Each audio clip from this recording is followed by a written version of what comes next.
एक एक दाना मोजून घेता येईल इतका मोकळा हा पुलाव आणि बनवायला तर अतिशय सोपा, त्यातल्या त्यात अगदी कमी साहित्यापासून बनला जातो। तर त्यासाठी इथे मी 1 वाटी बासमती तांदूळ घेतलेला आहे, जो लांब लांब बासमती तांदूळ असतो तो घेतलेला आहे।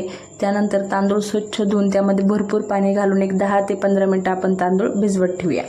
तर इथे तांदूळ भिजतोय तोपर्यंत इकडे मी एक कढई घेतली, त्यामध्ये 2 पळी तेल घातलेलं आहे। तेलामध्ये काही 1 चमचा जिरे घातले, काही खडे मसाले, 2 तमालपत्र, 2-3 मिरे, 2-4 लवंग, 1 हिरवी विलायची, त्यानंतर मसाला विलायची स्टार फूल, 2-3 लाल मिरच्याचे काप, त्यानंतर 1 चमचा ठेचलेला लसूण आणि 1 मीडियम साईजचा उभा पातळ कट करून घेतलेला कांदा, हे सर्व जिन्नस घातले आणि अगदी आपण 2 ते 3 मिनिटं याला परतवून घेऊया। आता कांद्याचा खूप जास्त रंग बदलेल इतका आपल्याला परतवायचं नाहीये, पण कांदा जो आहे हलका मऊ पडेल इतका आपल्याला नक्कीच परतवून घ्यायचा आहे। आता हा पुलाव बनवायला जितका सोपा आहे, खायला तितका चवदार आहे, त्यासाठी आणि अगदी कमी वेळेमध्ये कमी साहित्यामध्ये बनला जातो आणि अशा पद्धतीने बनवला की एक एक दाना मोजून घेता येईल इतका परफेक्ट बनला जातो।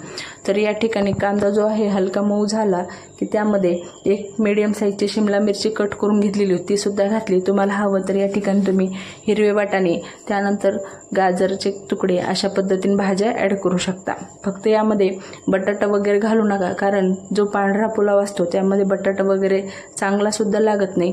त्यानंतर शिमला मिरची घातली, ते सुद्धा 2 ते 3 मिनिटं परतवून घेतलं आणि अशा पद्धतीने परतवून झालं की आपले जे आहेत भाज्या जे आहेत छान अशा मऊ होतात।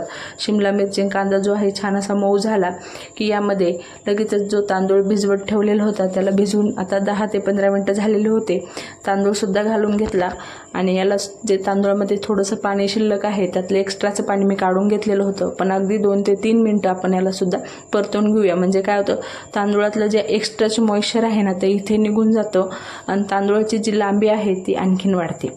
तर या ठिकाणी 1 वाटी तांदूळ घेतलेला होता, त्याच वाटीने 2 वाटी पाणी घालायचं आहे। हे जे प्रमाण आहे अचूक प्रमाण आहे, तुम्ही डोळे झाकून फॉलो करू शकता। त्यानंतर ज्यावेळेस आपण बासमती तांदूळ घेतो तर दुपटीने पाणी घ्यायचं, किंवा मग इतर आंबे, मोहोर, कोलम असा तांदूळ घेतो तर तिपटीने पाणी घ्यायचं।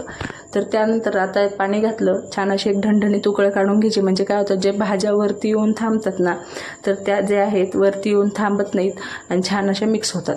ढणढणीत उकळ काढली की लगेचच यावर झाकण ठेवून 10 ते 15 मिनिटं एकदम लो फ्लेमवर जे आहे तांदूळ शिजून घ्यायचा।